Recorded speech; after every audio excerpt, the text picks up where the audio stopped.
Olá, boa tarde a todos e a todas. Espero que todo mundo esteja bem, se cuidando.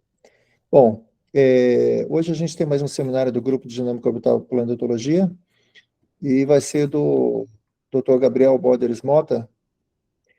Para quem ainda não conhece, o Gabriel ele fez graduação em Física aqui em Guaratinguetá, mestrado, doutorado, fez pós-doutoramento na Espanha e atualmente está num instituto na Suécia.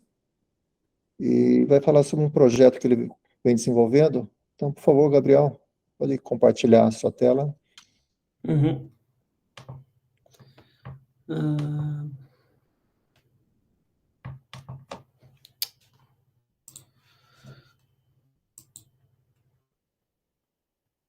ok. Eu já começo com spoiler da apresentação. Ok, a hora que você quer começar, obrigado. Tá certo. Então, como o professor Otton falou, eu sou o Gabriel, e eu vou apresentar hoje esse trabalho que a primeira coisa que eu acho que eu deveria falar, antes mesmo de falar o título, é a gente ainda está descobrindo o que a gente pode descobrir a partir desse trabalho, então eu não vou definir nenhum dos objetivos durante essa apresentação, exatamente porque eu acho que isso ainda está em aberto. Então, o trabalho é um trabalho em desenvolvimento agora, mas a gente já tem alguns resultados interessantes, alguns apontamentos para onde ir, e a gente ainda espera descobrir mais coisas. Mas é um trabalho que a gente vai focar no destino da poeira que vem do cometa 12P Ponsbrook, ok? Então, um breve sumário, eu vou começar apresentando sobre o cometa, entender um pouco quem que é esse cometa,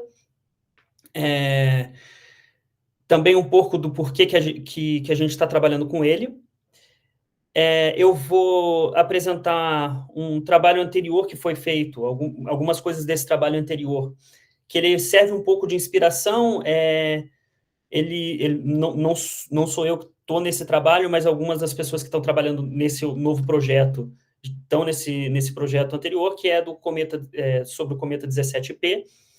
E então aí eu vou apresentar mais os métodos de simulação que a gente usou, e os resultados, e uma breve discussão dos resultados. Como eu falei, a gente ainda está deixando alguns objetivos em aberto, porque a gente ainda está tentando ver o que a gente consegue descobrir a partir do que a gente tem, né?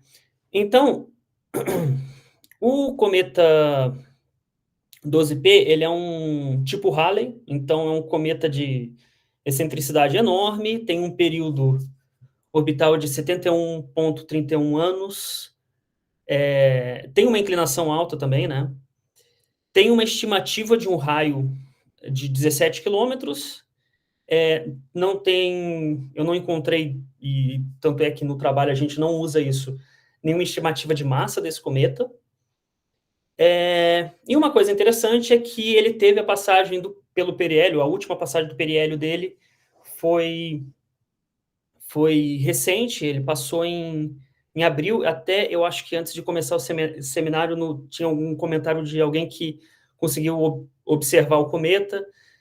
Então ele passou recentemente, foi um cometa interessante para ser observado.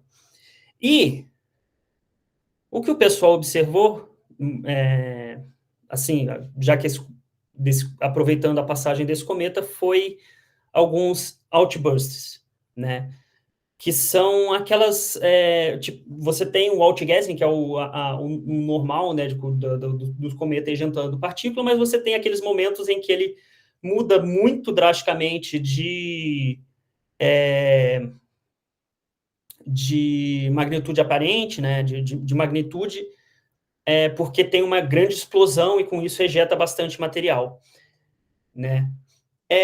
E aparentemente, com o pessoal que a gente está trabalhando, eles conseguiram observar pelo menos uns 14 outbursts desse, e são dados interessantes, que são os dados que a gente quer simular.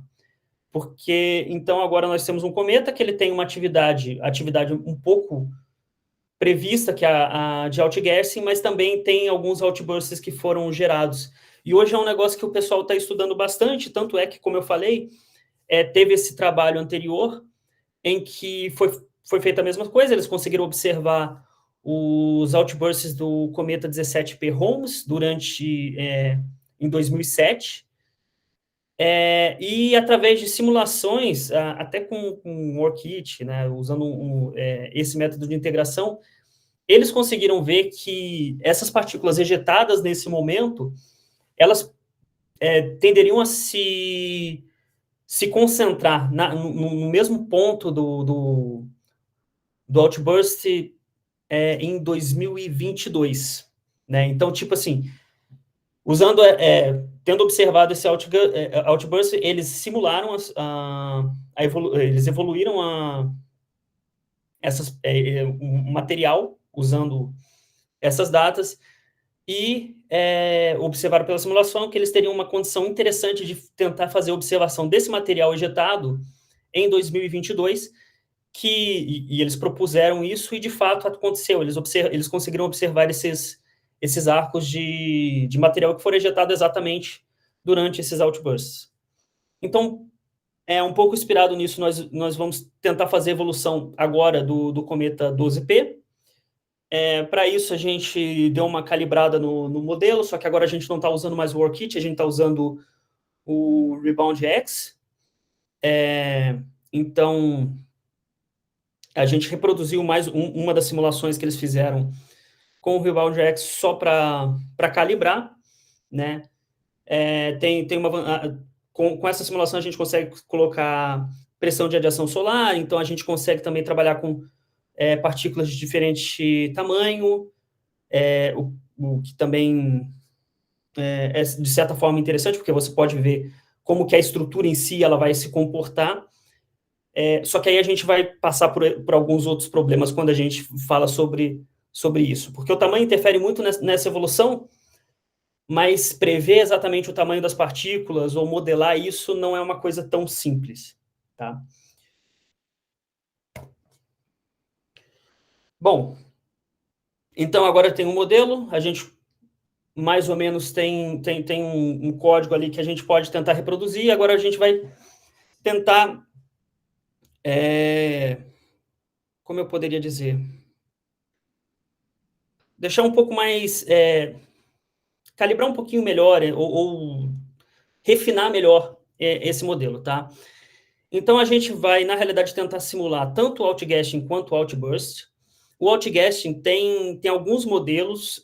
O modelo que eu estou usando aqui é um modelo um pouco mais antigo, da época de 1950, do Whipple, que é um modelo que ele dá, assim, como é mais ou menos esperado, ele te dá uma quantidade de material que é ejetado conforme o cometa se aproxima do periélio, também a velocidade, e também a quantidade de material em si que é ejetado, né? Então, nós temos esse modelo, que é um modelo linear, mas de certa forma simples, mas que modela bem a partir de algumas características específicas do cometa, o outgassing, e para o outburst a gente usou algumas medições que foram feitas no paper da Gritsevich, de 2022. Então, ela fez uma tabela para usar aquelas variações de tamanho de partícula que foi visto anteriormente, que foi essas variações entre 0,001 a 0,01 milímetros e por aí afora. A gente fez de uma forma que ficasse... A gente fitou essa curva, e agora a gente tem um modelo um pouco mais contínuo também para o outburst, para o modelo de partículas que a gente vai gerar, tá? Aqui só uma curiosidade, quando a gente compara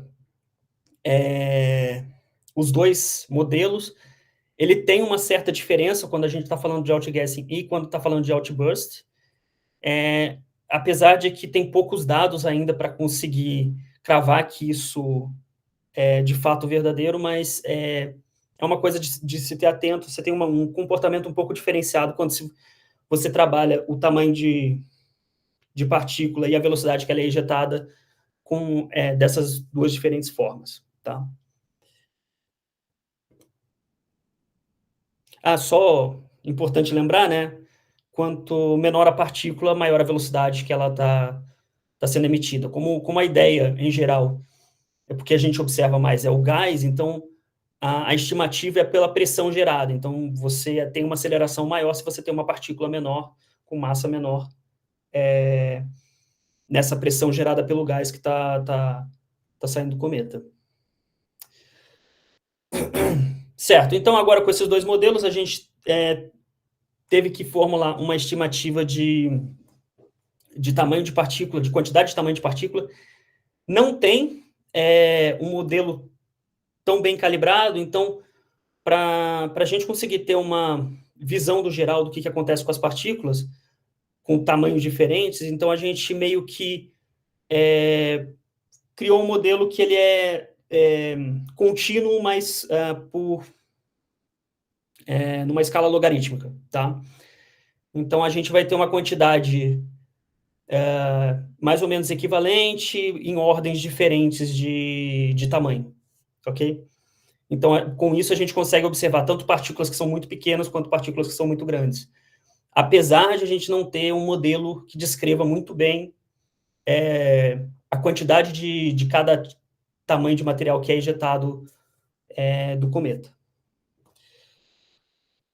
E, para finalizar os dados sobre as simulações que a gente vai fazer, então a gente começa a simular na data de 2023, que é um pouco antes do primeiro outgassing, outburst que a gente tem medido.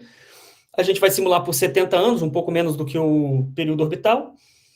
A gente está usando o Rebound X, e nisso o IAS-15 como integrador numérico.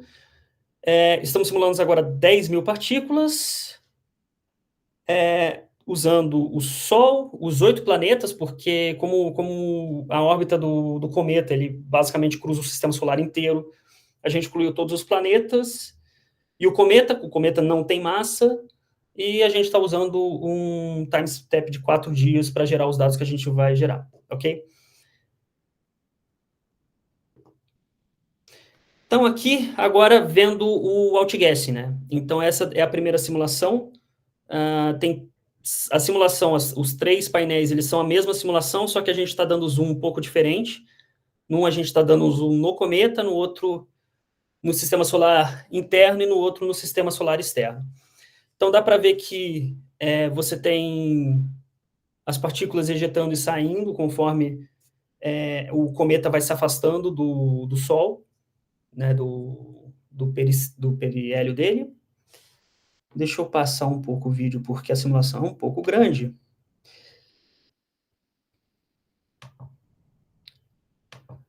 E aí você tem as partículas retornando.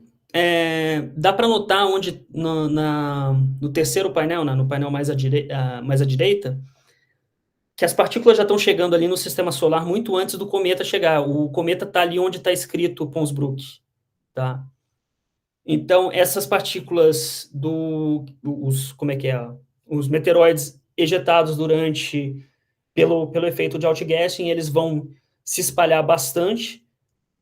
Você vê que tem algum comportamento devido às perturbações e também à velocidade, que você vai ter partículas retornando muito antes, ou seja, o período diminuindo bastante, o período das partículas dos meteoroides em relação ao cometa, assim como também você tem partículas que estão indo muito além da órbita do cometa, né?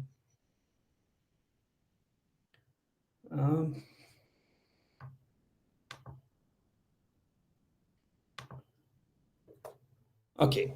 E aqui para o outburst, ele é um pouco mais simétrico, diferente do outgassing, que eu simulo, eu vou adicionando partículas naquela proporção, conforme você tem a aproximação com o periélio.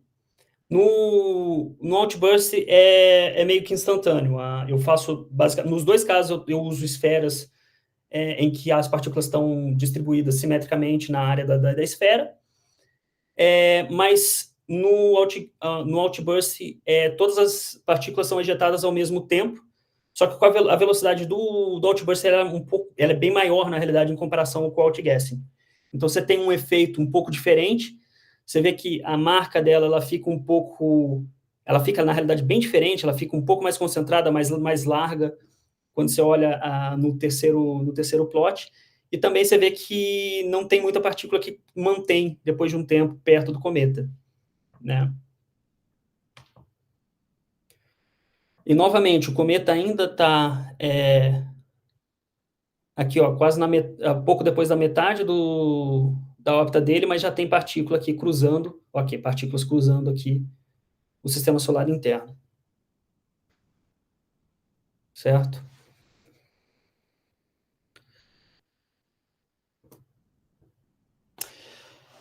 Então, quando se fala de cometa, uma das coisas interessantes de se pensar é tentar prever se vão ter chuva de meteoro, né?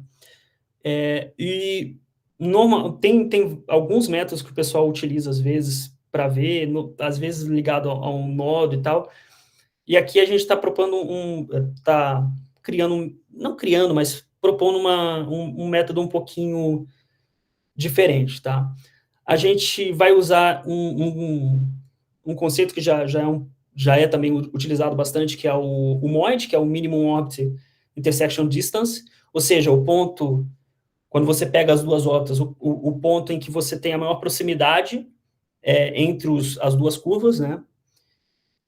Que no caso desse cometa é ali onde tem esses dois pontos, né?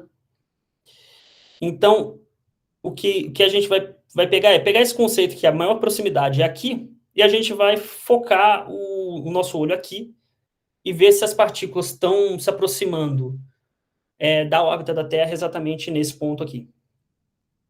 Tá? Porque como a gente está estudando um caso onde você tem pressão de radiação, a gente viu também pelas simulações anteriores, essas partículas elas vão se dispersar bastante. Então, você tem um volume grande de partículas indo em volta,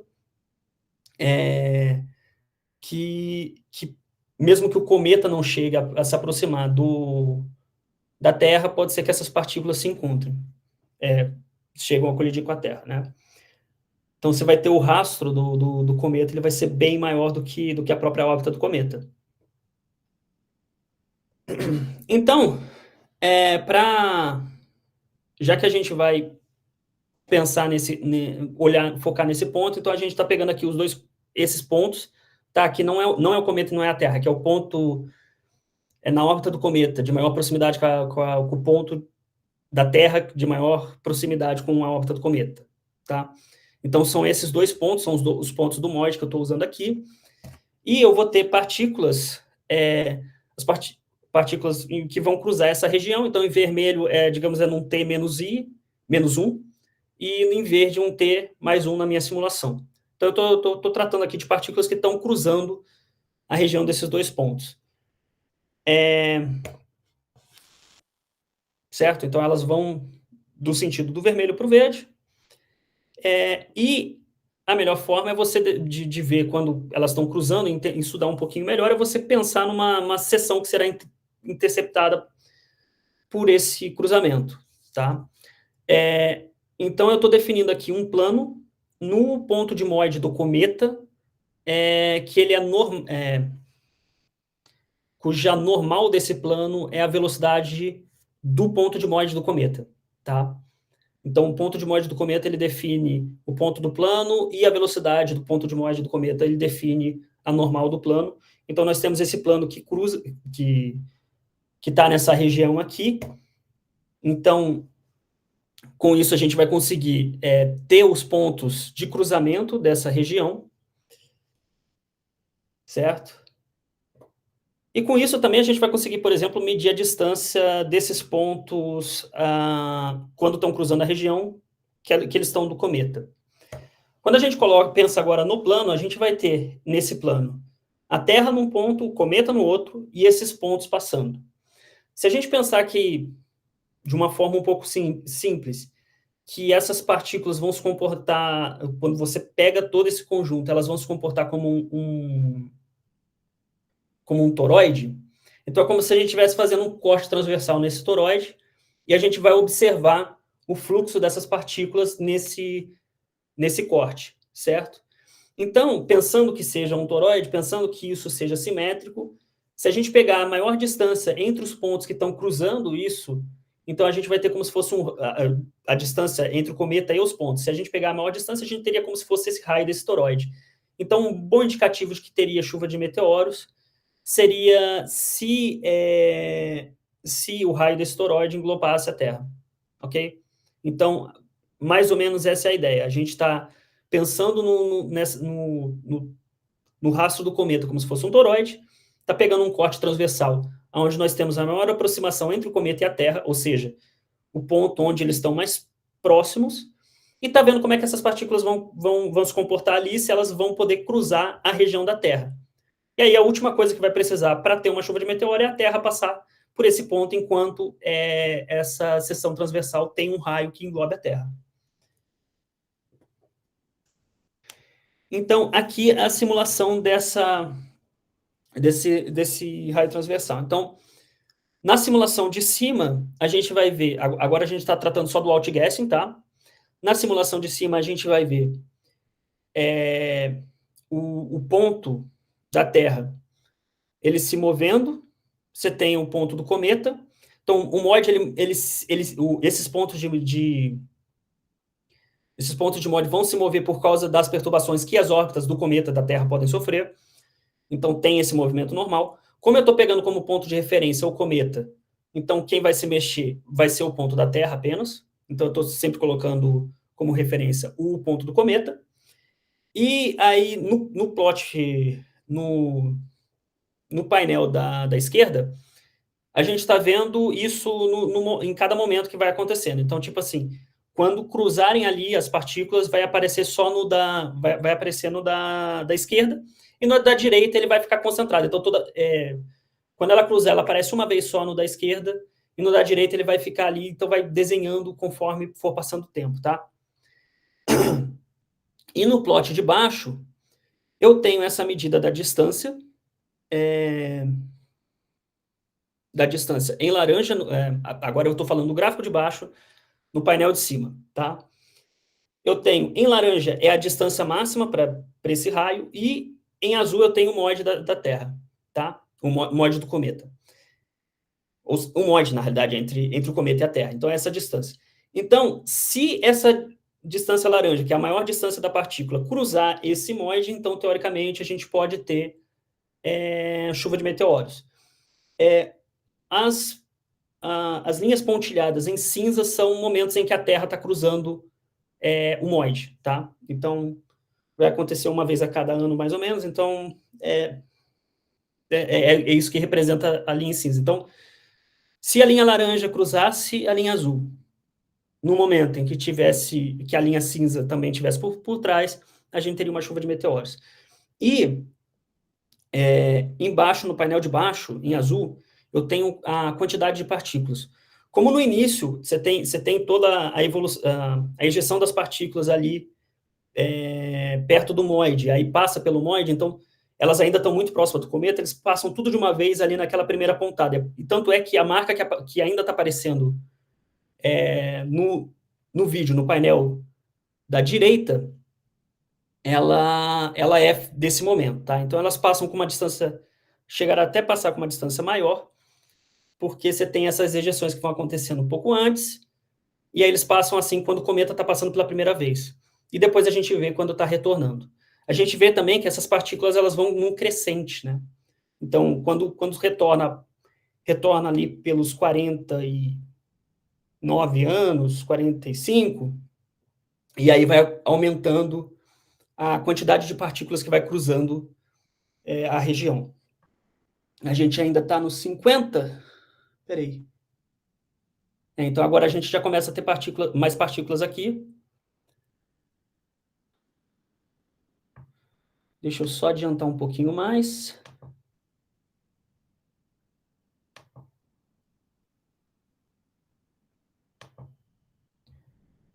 E então a gente tem uma marca, você vê que tem uma variação um pouco maior quando passa a segunda, por causa da perturbação, né? Quando eles estão passando pela segunda vez. Elas têm uma região um pouquinho maior, mas ainda assim é pequena. E agora vamos para o Outburst. Ok?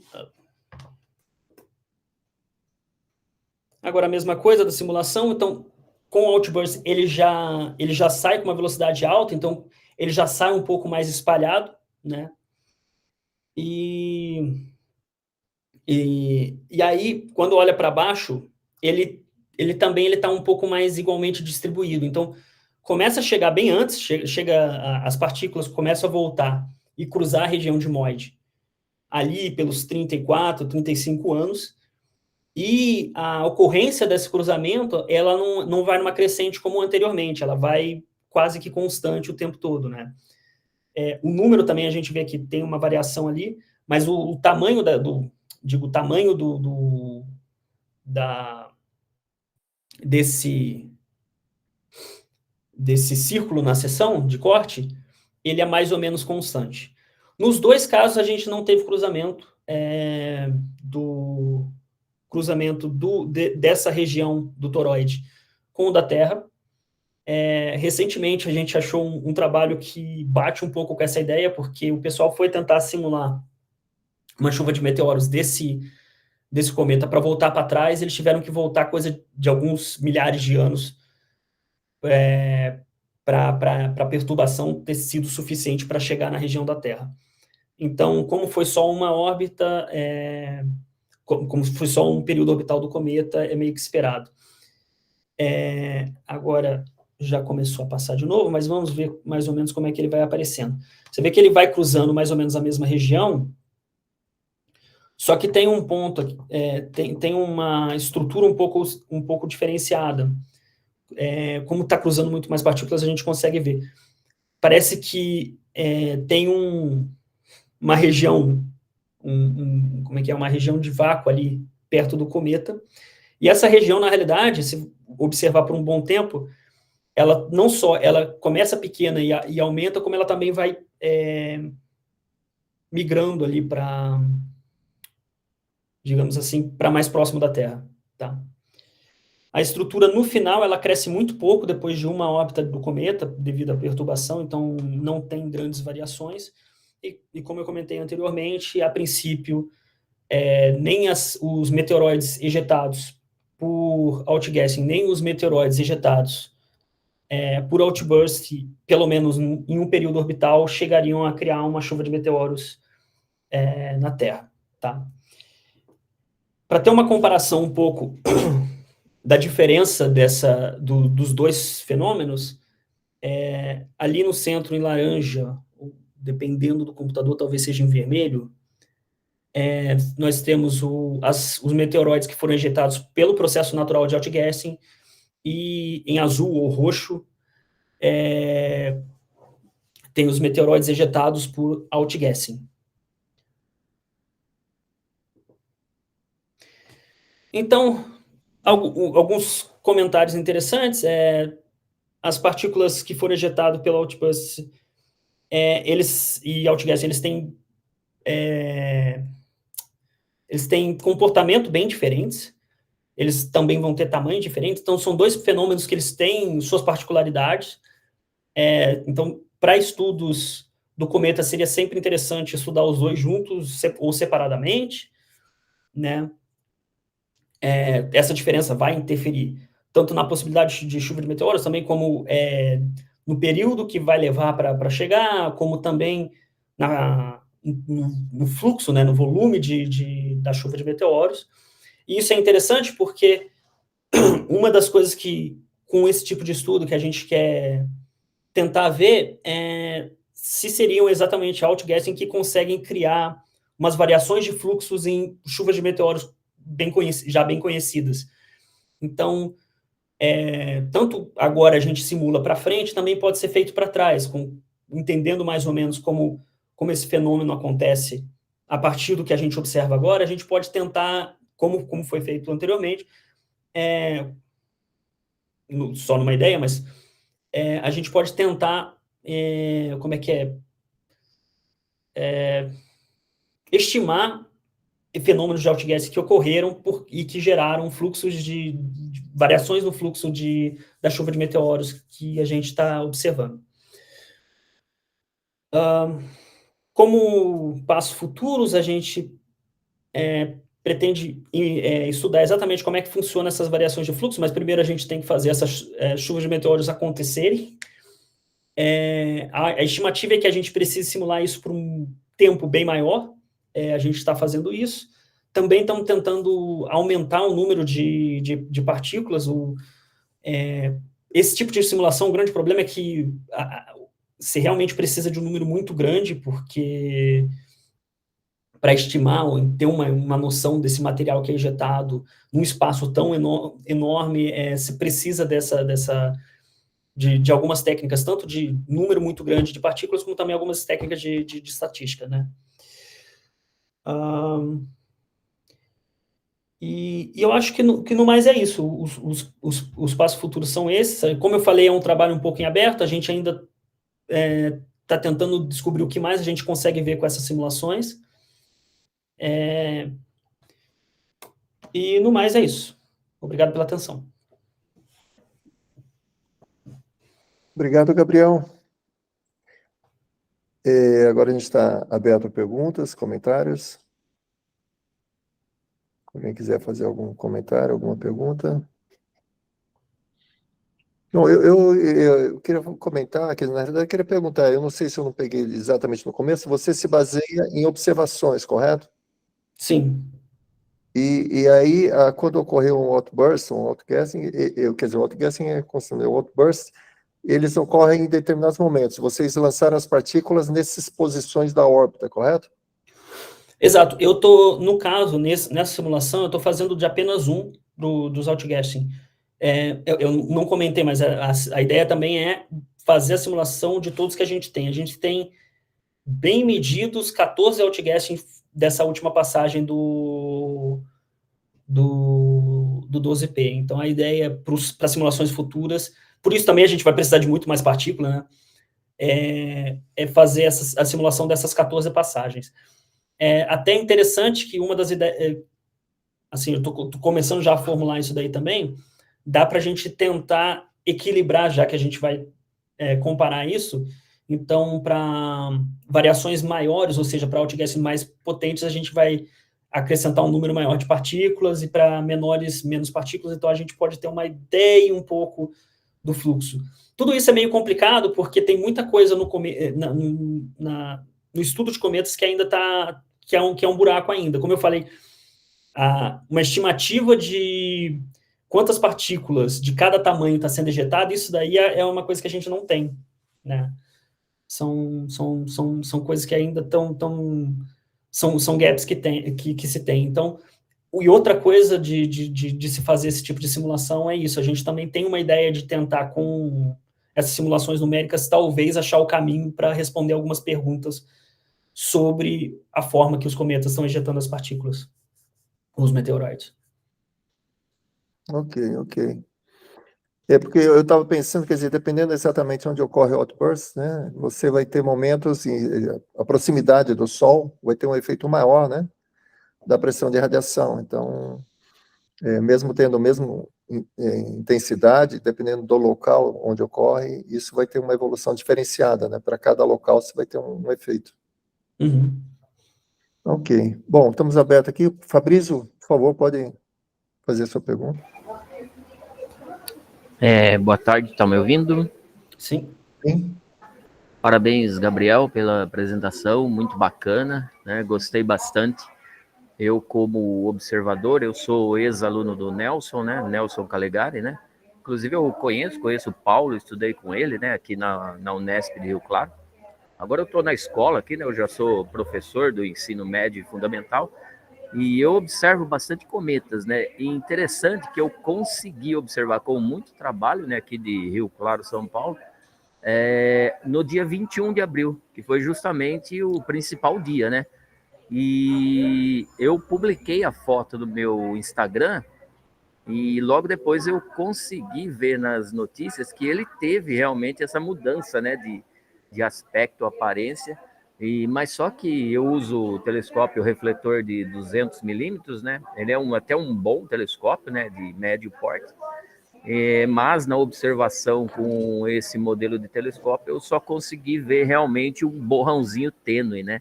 Eu até tirei a foto, depois, se você quiser, eu disponibilizo para você. Obrigado, viu? Obrigado. Obrigado, Fabrício. Tem um comentário no chat do Gil. Gabriel, não sei se dá para você ler aí, eu posso ler também daqui. Deixa eu ver. Muito boa apresentação e trabalho, parabéns. As simulações têm alguma atenção na quantidade de material ejetado e como isso afeta a dinâmica do cometa no tempo? Então, como eu comentei algumas vezes, a gente tem alguns pontos em que a gente consegue dar uma atenção melhor na quantidade de partículas, em alguns pontos que ainda tem uns buracos. Então, a atenção sobre a quantidade, ela realmente é uma coisa que a gente está tentando ter bastante, digamos assim. Basicamente, a melhor forma de a gente conseguir simular isso melhor seria ter mais informação que a gente não tem sobre, como eu falei, a quantidade de tamanho de cada partícula, mas isso é muito difícil de prever, e ter um número absurdo de partículas na simulação. Assim, muito, muito grande. A gente pegou 10.000, e aí, para a próxima simulação, estava tentando pegar 1 milhão, mas já vi que não vai, eu não tenho, nas máquinas aqui, não vai ter espaço para fazer análise, então eu vou ter que baixar para 100.000. Mas, e aí um pouco por isso, como não dá para trabalhar com mais partícula para fazer um modelo muito mais refinado exatamente pelo número de partículas, a gente tem que tentar pensar em algumas estratégias para fazer a análise. Então, tipo, essa ideia de fazer a seção de corte e estimar que seria uma coisa como se fosse um toroide, e de fato você pode ver que também que eles, quando você pega isso no tempo, você tem uma forma meio circular, né? Então, essa ideia de pegar o toroide é uma forma de tentar driblar esse problema de não conseguir simular com tantas partículas. Só um comentário, Gabriel. Pelo que eu entendi aqui na pergunta do Gil, ele está perguntando, quer dizer, você tem esse material, pelo que eu entendi, tá? Corrija aí, Gil, que você tem esse material que é ejetado do cometa, e como que isso afeta a órbita, a dinâmica do cometa? Do cometa? Sim. Não, isso Havia a alguns gente não estudos leva em associados a consideração, isso, não. que colocam como se fosse uma força não gravitacional, né? De material sendo ejetado e isso afetando a dinâmica. Não, isso não, a gente não levou em consideração, não. Por quê? Primeiro porque tem que... São algumas coisas complicadas, que tipo, você tem estimativa de quanta massa vai sair, então você tem uma mudança de momento, exatamente porque seu cometa está perdendo massa, também não é tão forte assim quanto a aceleração pela própria pressão do gás explodindo, e o principal nem é o material, seria o gás mesmo, né? A pressão do gás expandindo, ela faz uma diferença muito grande, então não incluímos isso, isso daí a gente não conseguiu incluir. Desculpa por não ter entendido a pergunta anteriormente, mas isso a gente não conseguiu incluir, não. Ok. E a Eu lembro que simulação... no passado, em algum momento, mas há bastante Oi? tempo que o pessoal estuda.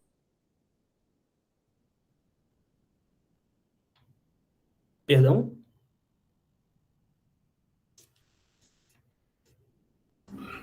E acho que travou o Otton, hein? Travou para vocês, gente? Acho que travou. Foi eu, voltou? Mas Agora era isso, voltou. Agora voltou. era isso mesmo, viu, Gabriel? Agora Obrigado. voltou. Obrigado, desculpe. Então, eu já vi alguma coisa assim, algum tempo atrás, o pessoal estudando a órbita de cometas, né?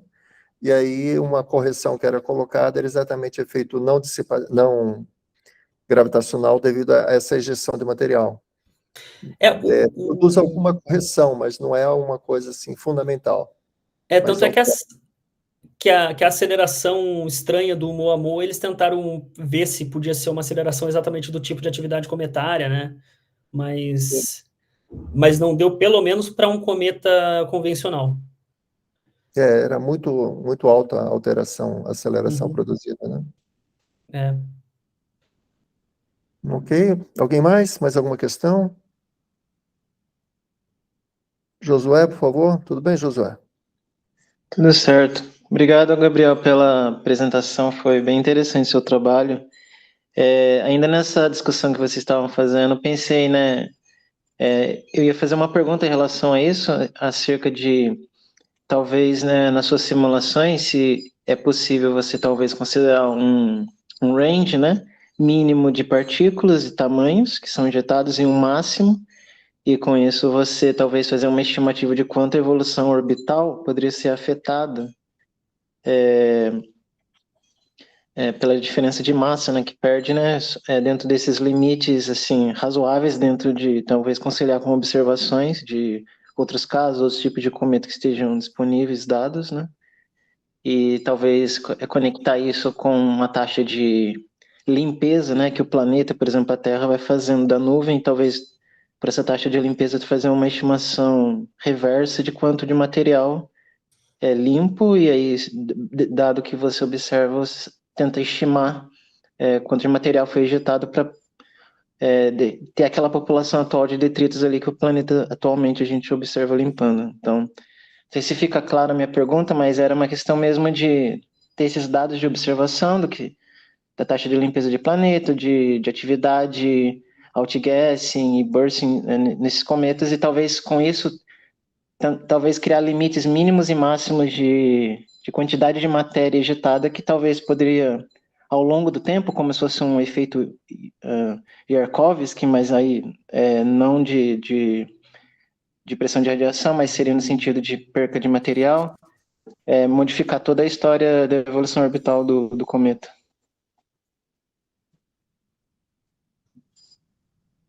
Uhum. Então, assim, o que dá para fazer, como eu falei, a gente ainda tem o gap de saber exatamente como que é o perfil desse material, né? Quantas partículas de 1 centímetro foram ejetadas em comparação a quantas partículas de 1 milímetro foram ejetadas e por aí afora. Mas o principal é um pouco isso que você está pensando, de casar as duas coisas. Começando com esse tipo de simulação, assim, tem um objetivo, a gente tem um objetivo aqui um pouco grande, que está relacionado com esse trabalho, está relacionado com o trabalho do meu colega aqui, que ele mede chuva de meteoro com radar, está relacionado com outros trabalhos, que é a gente tentar fechar esses buracos com essa ideia de observação, né? Tipo, se a gente consegue descrever muito bem como que é a evolução dessas partículas, né? Tanto é que eu uso a palavra fate no título do trabalho. Se a gente consegue descobrir exatamente isso, a gente começa a ter uma ideia melhor de como que a gente poderia fazer esse caminho inverso, de tendo uma estimativa muito boa da chuva de meteoro, tentar entender o que aconteceu com o cometa, sabe? Mas para isso a gente teria que saber quanto que das partículas que foram injetadas durante aquele momento, ou quais partículas, né, de que tamanhos que elas vão tender a cair nessa chuva de meteoro, né? Esse perfil que a gente está observando é só como é que é uma pecinha do quebra-cabeça, para ter a figura inteira, né? A gente teria que entender muito bem, e talvez com simulação a gente consiga emular o resto do quebra-cabeça, e aí, encaixando essa peça, a gente conseguiria descobrir como que foi o fenômeno que gerou essa variação, né? Então, tem algum sentido, a gente até está meio atrás disso, tem uma ideia meio grande para fazer isso, e é por isso que tem esses trabalhinhos um pouco pequenos com objetivos meio abertos ainda. Não sei se deu para entender, mas Não, por aí, eu diria. Não, você respondeu mais ou menos o que eu perguntei, então é legal saber que vocês já têm esse interesse de casar com outras abordagens em relação para fazer essas estimativas até do que pode ser usado como um input ou output, não, especialmente input para suas simulações prógradas ou reversas no tempo. Mas é interessante que você já tem essa meta maior com o trabalho do seu colega também, que é talvez correlacionar com chuva de meteoros para fazer a estimativa de massa, que eu acho que isso dá você pode dizer melhor, tem impacto até a questão de datação da idade dos cometas e outras coisas bem interessantes do ponto de vista da história da evolução do sistema solar. Bem interessante, parabéns pelo trabalho. Obrigado. Obrigado, Josué. Fabrício fez mais uma pergunta aqui no chat. Uhum. Essa nuvem de partículas do 12P estaria em qual direção no espaço? De qual constelação para uma futura chuva de meteoros, se houver? Ah, tá. Na realidade, esses meteoros, na realidade, se a minha simulação estiver certa, por enquanto os meteoroides vão estar ali muito próximo do cometa. No espaço, eles vão estar formando esse arco ao redor do cometa, mais ou menos aquela forma que eu mostrei com a simulação. O ponto, ou seja, o radiante, eu não fiz a estimativa do radiante. Então, primeiro eu teria que ter uma chuva de meteoros, e aí a gente poderia estimar qual seria o radiante ali quando tem a passagem perto do MOID. Então, a gente ainda não tem, porque aí não teria ainda chuva de meteoro, então não teria como ter o radiante. Talvez dê para calcular meio que estimando que ela vai crescer de forma simétrica e vai atingir exatamente naquele ponto, mas eu acho que isso seria já seria um estudo para frente, depois a gente conseguir provar que vai ter chuva de meteoro com esse outgash ou outburst, né? Mas a princípio eu ainda não estimei isso ainda. Ok. Alguém mais? Mais alguma pergunta, alguma questão, algum comentário? Josué, fica à vontade. Esse comentário, Gabriel, me trouxe a curiosidade. Vocês não possuem algum caso de algum outro cometa que tenha mais dados disponíveis e facilita até a validação do seu código, das simulações que vocês fazem, para depois, uma vez validados com algum cometa que você já tem uma chuva de meteoros mais catalogada e tudo mais, vocês possam correlacionar melhor os dados, e aí depois você pode talvez transitar por causa desse cometa que você estuda, para talvez até estimar com mais segurança de que vocês não estão fazendo estimativas baseadas em casos que não tem tanto dados observacionais como parece ser esse aí. Então você tem casos de cometas que você poderia testar para o código, para fazer uma estimativa melhor baseada no que já tem observado? Tem vários casos, mas como o foco é outburst, então a gente está meio que focando naqueles que a gente tem dados observacionais de outburst, mas os dados dado de chuva de meteoro para usar para esse tipo de simulação e tal, a gente tem também, tem uns catálogos muito bons. Assim, pelo menos o catálogo de hemisfério norte, pelo menos, é muito grande. O do hemisfério sul também está crescendo bastante. Saiu um livro ano passado dos novos catálogos de chuva de meteoro, então tem bastante já dados, mas só que de chuva de meteoro que já tem, aí tem bastante também gente trabalhando nisso, né? Só que, e aí, de novo, e como esse trabalho ele foca um pouco em outgassing, a gente precisa dos dados de outburst, a gente precisa dos dados de outburst, né? Então, a gente está meio que preso nessa situação aí. Então a escolha desse cometa específico é porque ele dentro dos casos de outburst, um dos melhores, melhores catalogados, apesar de não ter muitos dados acerca de chuva de meteoro produzido por ele, que poderia ser usada para estimação de massa ejetada. Tem uma estimativa de chuva de meteoros desse cometa já, mas é de um tempo. Mas, no caso, eu não diria que é o melhor, é o que a gente tem acesso. Porque uma das colaboradoras nesse trabalho é a Maria Grevich, né, que foi do trabalho do 17 Holmes.